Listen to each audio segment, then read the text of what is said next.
What's going on, bro? Nothing much, just chilling. Saw you on C-SPAN. Kind of worried about you. Unhappy. That was about Nick, not me. Okay, I'm doing fine.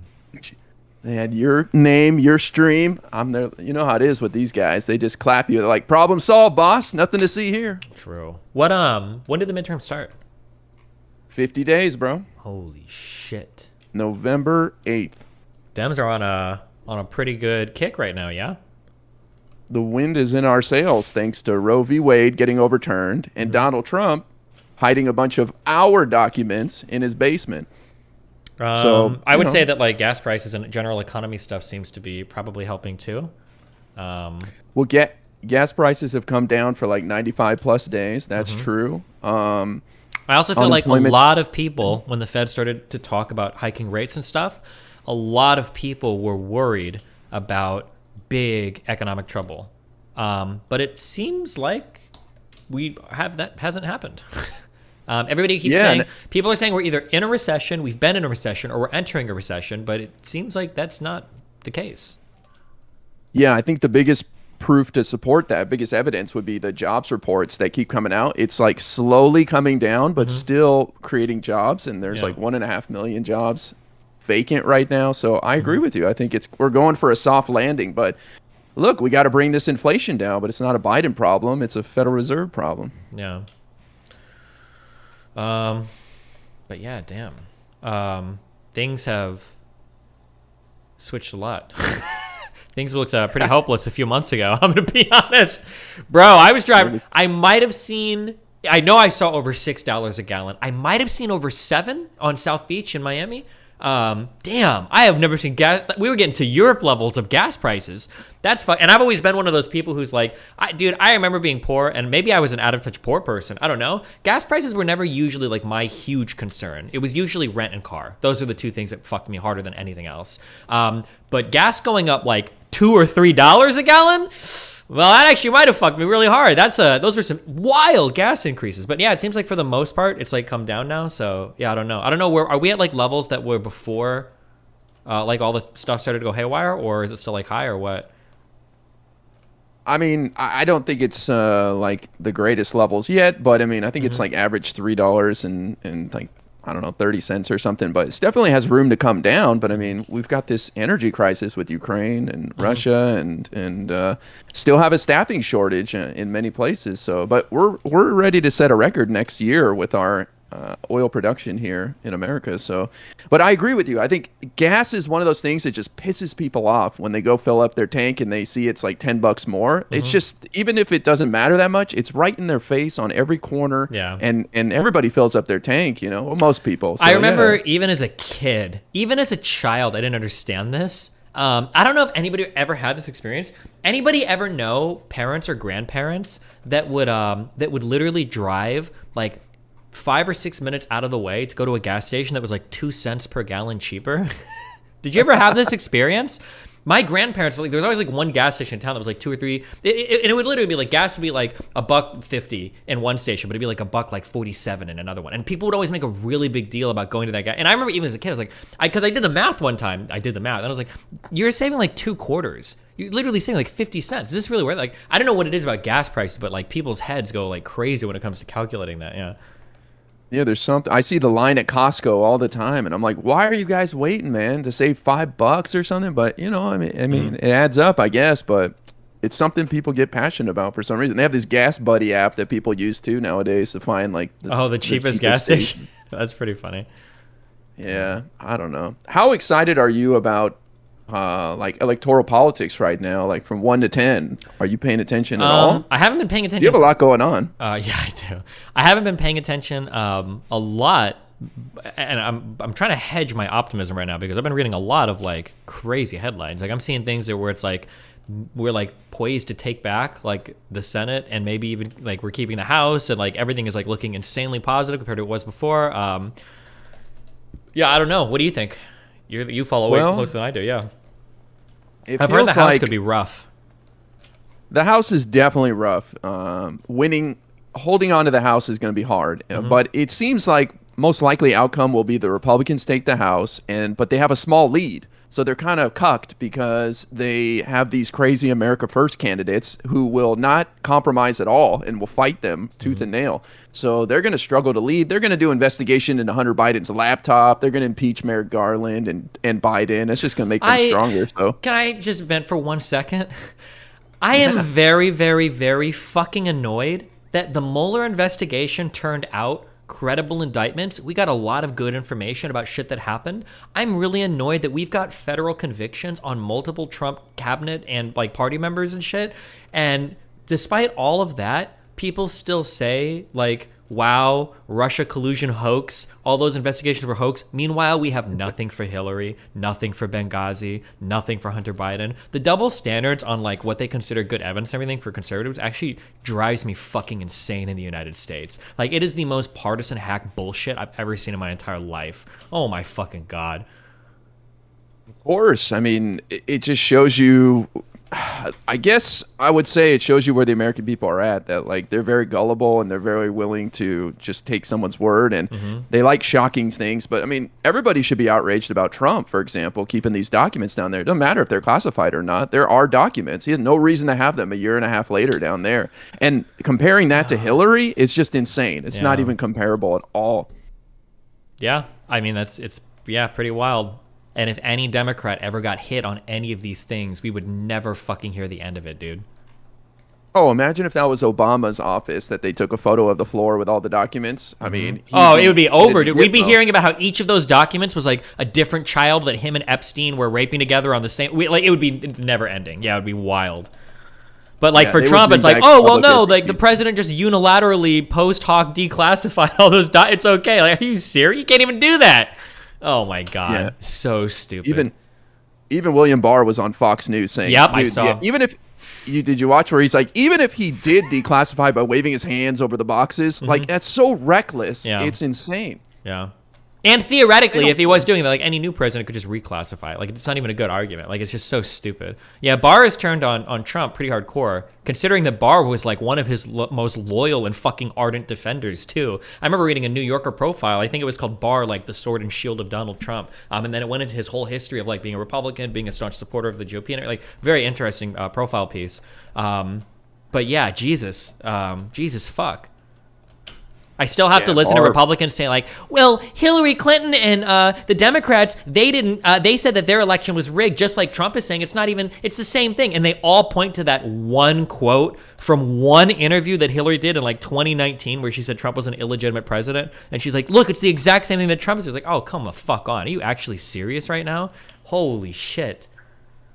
Well, I think they're about to screw themselves, because you're hearing a lot about the quality of candidates, and so they've had these primaries where they had a lot of excitement. They had these crazy candidates like Doug Mastriano running for governor in Pennsylvania and Kerry Lake in Arizona. These people are election deniers. These people are like, Fauci needs to be hung up on a pole kind of people, and they're going into a general about where people are not down with that rhetoric, and they're trying to soften their image. So this is why people are saying it's going to be more of like a red ripple, and we might actually see some pretty big wins, shocking a lot of people out there who think it's go time for the Republicans. So I'm pretty optimistic beyond like the Senate and the House. There's a lot of exciting stuff happening. I mean, look at Alaska. Sarah Palin, the Republican, lost to a Democrat. First time since 1972, a Democrat representing Alaska. What? Yeah, I've heard weird things about the Palin stuff, so I don't know how much was like had to do with like Democrat, Republican versus just weird Palin shit. But I don't follow that election closely at all. But yeah, Jesus, I still think we have that looming question, like, as long as Trump is still like a piece on the board, nobody knows what the fuck the Republican Party is going to do in terms of like, are they turning their back on him? Are they still like Trump loyalists? Like, yeah, I don't know. We're still waiting for. Do you think he's going to run? Do you have any strong opinions on that or not? I think I think he could run, because then it becomes the government's trying to charge your leading candidate in the 2024 races as opposed to private citizen Donald Trump. So, but the second he announces he loses access to running his little slush fund that he stole money from people with his election defense fund, he has like $100 million that he took from people after the election. So that's the only thing that stops him. But the funny thing is, him not even announcing is taking oxygen out of the room. So people like Ron DeSantis can't get out there and start running, and so Yeah. it's kind of cucking his own party, which is great. I feel bad. I don't. Well, in a way, I don't feel bad because I fucking hate him. But yeah, it sucks for DeSantis because he's like, this is like the prime moment in his life for him to make a bid for president of the United States, and he's like even poised like decently to do so. But the Trump shit just fucks everybody, and it's fucking the whole Republican Party. It's fucking DeSantis.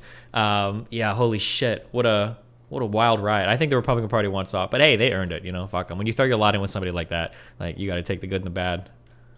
Yeah, I think they're on the ropes right now. What I think is going to happen is they'll take the House, they'll run their little clown show and, go after Hunter Biden for 2 years, and the Democrats will still have the Senate. Because worst case scenario, it sounds like we'll still keep it 50-50 and hold on to it. And then we've got the White House, and so we've got the bully pulpit. And so they run their shenanigans for 2 years, and they do their Benghazi 4.0.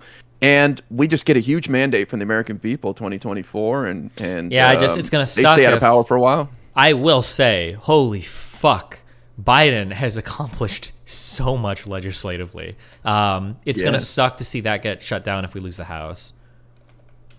Well, yeah, I mean, but I think the Dems are just counting on not passing a single bill for the next 2 years. They're going to try to keep the lights on. Like, it's going to be hard to fund the government. That's my biggest concern with the Republicans. Like, that's the only thing they're going to fight us on. True, yeah. What would you have said? So it sounds like this debate is off for whatever reason, but like, what would your argument have been? Is Biden succeeding?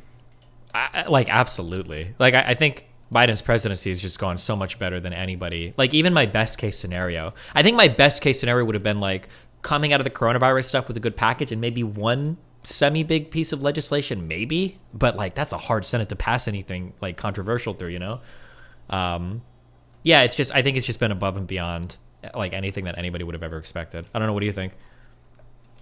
Yeah, I think if you start focusing on legislation, you could definitely point to some positive things. The Inflation Reduction Act, biggest investment in combating climate change, really big deal. Infrastructure bill that Trump struggled to do for 4 years. That was the lowest hanging fruit ever. Even gun control, legislation. Yep. So the CHIPS Act, the PACT Act, the Republicans took an L on. Did they go through with the executive order for the student loan stuff? Is that 100% confirmed and done now? Well, it's in progress. They're gonna have an application system on DOE's website in early October, and then they're saying 4 to 6 weeks to process the request. The problem, as far as fighting it goes, the Republicans would have to find somebody who's willing to sue. It'd be like someone who makes $126,000 a year and can't get the student loan relief or something. So they have to find like some people, but it's not a winning issue for them. Yeah, why the fuck would you want to be on that side of things? Oh God. Yeah, their arguments have been quite stupid when it comes to student loan forgiveness. What are your thoughts on the student loan forgiveness? Because I heard you were kind of against it. Am I crazy? Yeah, I don't like it personally because fuck college degree holders. These guys are doing great. But in terms of like political wins, I think it's great. I think it's fine. Like Biden doesn't need to go through Congress to do it. Like it's just an easy gimme. You're literally buying votes. So I think it was good political strategy from him. Geez, just so much good stuff going on. Yeah, but listen, I understand why people are in a foul mood about Biden, and it comes down to what you said at the beginning: gas prices and inflation. This is where the average American interacts with government when they fill up their tank or they go buy chicken at the grocery store. So I get it. I feel like the Fed is in a really good spot to deal with inflation, though. Do you do a lot of like macro econ or? No, I'm terrible, scared of that stuff. Oh shit. My understanding is that like the Fed basically has a mandate, I think, to control two things. I think it's unemployment and inflation are like the two big things that the Fed works with. And these are like two things you essentially, like in a perfect world, you try to balance these two things out. And I mean, like the fear is always that as you try to fight off inflation, you're growing your unemployment too much, and you're constantly juggling between the two. But like despite hikes from the Fed for rates, I think our unemployment is still like below target, like or below target. Like it needs to go up basically. So like the Fed still seems to have a lot of wiggle room. Our economy, even though people keep saying it's going to be fucked, we haven't entered like any big recession even. It seems like everything's going pretty well. So hopefully there's more room for the Fed to be more aggressive with rate hikes and stuff, and we don't see like all these negative impacts. And yeah, I mean, assuming it continues to head in that way, I would expect to see inflation start to come down. But obviously international affairs make that a little bit more complicated as well. But Yeah, that's my basic understanding too. The Fed has those two goals, and inflation is at 3.7 right now. It was 3.6. The lowest it got under Trump was 3.5. So you can see like we've recovered all the jobs also that we lost during the pandemic. So I think Biden's doing as well as he can with what's in his control. But with that 50-50 split Senate and like 4-seat lead in the House, it's kind of hard right now. But yeah, I mean, the Fed's going to come out on Wednesday, I believe, with another rate increase, and people are expecting 75 points. And they're just going to have to keep moving it up until inflation starts coming down, though it seems to have leveled out at least. So that's nice, but it's still tough for people out there. I mean, it's not easy, you know? Yeah, for sure. I haven't checked like CPI related stuff, but the things that people buy every day. Yeah, if you're noticing like price of milk, price of eggs, price of meat, price of gas going up, like, yeah, normal people definitely notice that. Although it's hard to. There was an article, I don't remember if it was Krugman or it might have been something in the Wall Street Journal. There is an interesting phenomenon that I need to do more digging into where people's perceptions of the economy can actually be really radically shaped by the media that they consume, which is a little bit counter intuitive. Like because people seem to have this idea that like, oh, well, like if you're working class, like you'll know whether the economy's doing good or not because you'll feel it. But I don't know if it was a study or if it was an article or what, but it went on to make the argument that like given the same economic conditions, like depending on the media you consume, you can actually have like a wildly different view on if the economy is doing well or not, even if like all of the different factors are the exact same, you know? Totally. I completely believe it. Yeah, but so that's interesting. But not to say that like there aren't issues in the economy right now. Obviously there are, especially with inflation and whatnot. But yeah. Well, Republicans are desperately trying to get the southern border in front of everybody's minds with these stupid little stunts. Have you been following the vineyard this shit? Your governor's up to no good, man. Jesus. Yeah, he sent these people to Martha's Vineyard. It seemed to blow up in his face a bit because those people took care of them real nicely and showed the best of America, I think, and like giving them food and hugs and stuff. But now they're sending migrants from Texas to the Naval Observatory where the vice president lives. And they even sent a mother with a 1-month-old baby. I mean, and a lot of these people are Venezuelans. So I know you're kind of new to Florida, but I mean, I feel like there's a sympathetic population there to like the plight of people like Venezuelans who are escaping economic crisis. I mean, they have like the third biggest refugee crisis in Venezuela in the world, right behind Syria and Ukraine. We fought about that a lot. These are not like migrant. These aren't like the migrants coming here to work and sneak in, you know, like they're desperate. Yeah, I'll have to dig more into that because I'm reading crazy shit about it. That like, is it true that DeSantis lied when he got these people on planes and shit to that he was first first they were told they're going to Boston. First of all, not Martha's Vineyard. I mean, what would they do at Martha's Vineyard? It's ridiculous. They got dropped off at the airport. I read they walked for 3 miles. Like they did literally nobody there to meet them or anything. They just kind of walked down the road and found like some school or something where some people picked them up.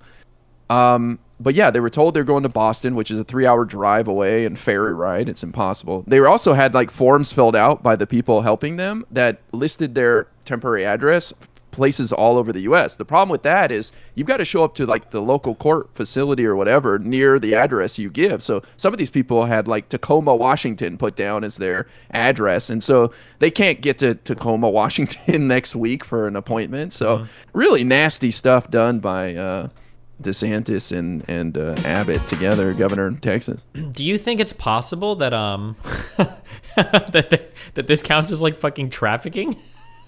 It would be really funny to see some really like weird charge come out in like for human trafficking. If you're like you're deceitfully like lying to people to get them to like ship to different parts of the U.S. That'd be funny as fuck. But, geez.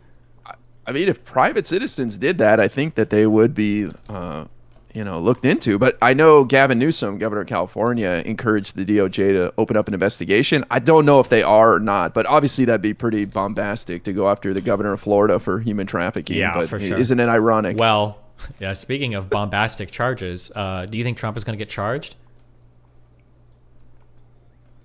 Man, this is a tough one. I mean, yes and no. I know I wish I could give you a 100% answer. I think so. I think he will get charged. Will he get convicted? Will he get pardoned? I don't know. But like if he gets charged, it's got to be really bad for him, right? Because there's no way. Like I would imagine this would be my prediction. I would imagine that if he gets charged, he's almost certainly getting convicted, because there's no way they're going to bring some like light, airy shit. It's going to be like a pretty fucking solid case if they're going to lay that charge on him, would be my guess, right?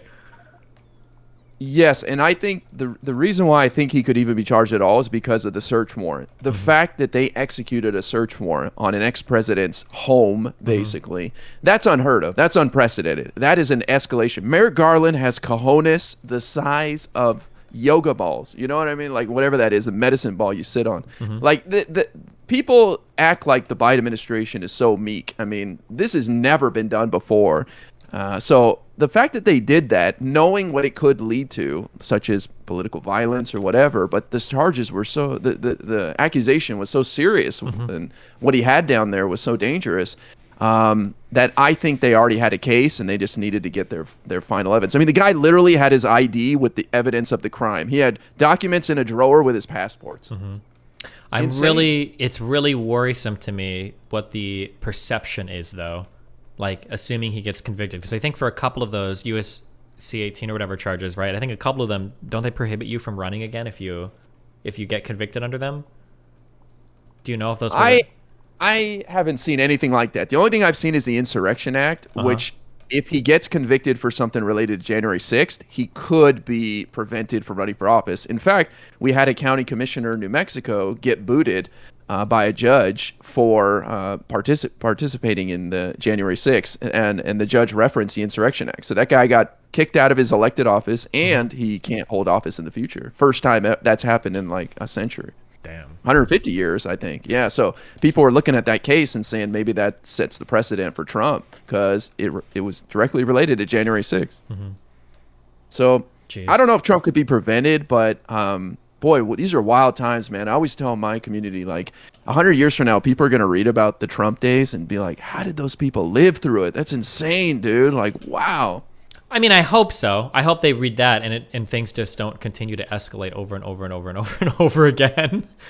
I don't think they will. A lot of people talk Civil War 2.0 and stuff, and I think it's all overblown. Donald Trump is losing support. I mean, he's bleeding supporters, and people are already starting to jump ship, like Bill Barr. I would be careful. Like the people around him are, but like we don't know what it's going to look like. Right now, we're a little bit spoiled because we've got a Trump that really isn't at all part of the media cycle, right? Because he's been no Twitter, no Facebook or whatever. But once the media cycle picks up again, who's to say that, you know, a lot of his ardent followers don't like kind of come back, or that there's not going to be a lot of people kind of coming out of the woodwork to support him again, or that vocalization of his support doesn't grow as he's like on TV and stuff again, you know?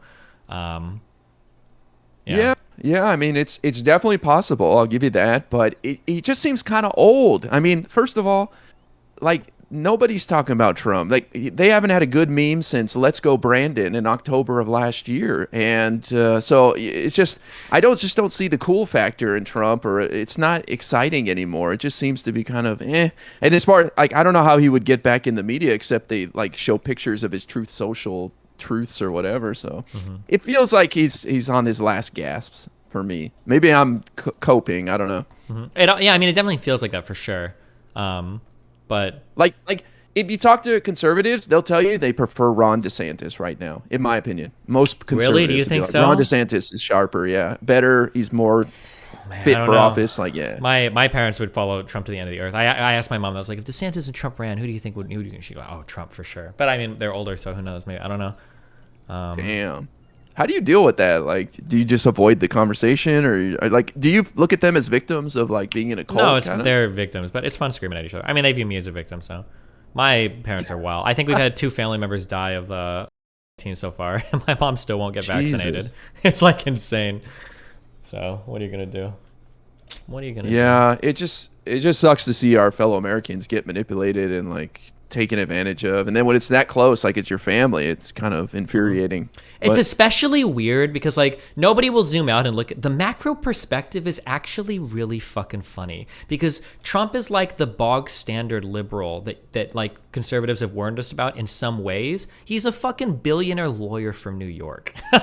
And this is the guy that's like captured the hearts and minds of the fucking Republican Party. He's a billionaire lawyer that was a fucking reality TV show guy. Or not a lawyer. He's a billionaire billionaire real estate guy from New York, one of the bluest fucking places in the world, who did like reality TV, and that's who's got like the hearts and minds of the Republican establishment. Like, oh my god, are you guys fucking serious? That's fucking hilarious. Yeah. Well, because it has nothing to do with policy. It has nothing to do with party. It's about owning the libs. Yeah, on literally, TV. all they care about is pissing off other people. That's it. Yeah. They just feel wrong. They're temporarily bruised billionaires. Like they all think they're going to be successful, and it's just as long as they can make other people mad, they're fine with that. Yeah. And does a great job at that. True, he does. Loves pissing people off. Well, I don't want to take up too much of your time. I'm sorry your debate didn't work out, man. No, it's were okay. you excited to debate it, or it's like, whatever? Oh, it's whatever. I'm gonna after the politics are gonna start picking up again probably in about a month when the House stuff comes up. So I need to start refreshing up on political stuff instead of all the red pill social issues. So yeah, it should be fun to start to jump back into that again. Do you stream on YouTube at all, or is it only Twitch? I don't stream. I stream like Omegle sometimes over on YouTube, but it's mostly on Twitch. Twitch sucks, man. I'm sorry. Like it's such a. I called it was gonna be a ghost town once you bounced, and here we are. Well, I'm sorry. Well, hey, if you ever start dual streaming, are you partnered or affiliate? I'm partnered on Twitch. Well, hey, they won't catch you. But if you ever start like dual streaming, or if you ever stream on YouTube, we can do more stuff. I mean, we can do stuff now. It sucks that you can't stream while we're talking. So, but. Yeah, the future's on YouTube. I've been really impressed by your growth, and it feels like you've been unshackled once you got popped on Twitch, and you're just having the time of your life, and the growth is tremendous. Like it's exciting to watch, man. It is pretty sad that like none of the other political people had any interest in seeing anything else on Twitch grow. They all just wanted their bag and then and then bounced. Like, does Mike associate with anybody? Well, I think he's comfortable being Hassan's waiting room, and he just, he doesn't move beyond that. I was at TwitchCon EU, and I reached out to him. I was like, hey, you want to just, let's see if we can talk, and like, big deal. And he didn't even respond, so feels bad, man. Yeah, I don't know. But yeah, I think my future's on YouTube as well. That it's just so much bigger, so much better, and Twitch is so soft right now that it's kind of embarrassing over there. I hate to say it, but... Do you feel, last question, I guess I'll ask you about this. Do you feel like you're not able to partake as much with the current drama that's going on, the couple of dramas, because you're over here on YouTube? Well, yeah, not politically related, but because of like people that I know on Twitch, yeah, all of the gambling shit, I mean, it's going on, of course. But I can watch from the silence, it's okay. I'm like that guy in the classroom looking outside at his friends playing in the snow or whatever. But it's all good. Well, you got your own stuff, man. Well, Hey, again, find a drug dealer in there. like I said, seeing They'll you give you on my mom's C-SPAN kind of worries me a little bit. So, are you thinking about pulling back at all, or changing anything, or are you worried about that? Nah, it was just people are always talking about extremist or radical content or whatever. It's all good. Gotcha. All right. Well, listen, thanks for bringing me on. It's always fun chatting with you. And then I guess let's talk maybe after the midterms and see what happens. Yeah, for sure. Are you still in the southern LA area? Yes. Yeah. Okay. If I'm ever in the area, I'll give you a shout. Okay, bud. Hell yeah, that'd be awesome. You're not going to TwitchCon, I assume, right? Not even for the parties or anything. I might. It won't be for the parties, but we'll see. If I do, though, I'll let you know. Okay. Okay. Okay. Have fun, babe. All right, dude. Talk to you later. Bye.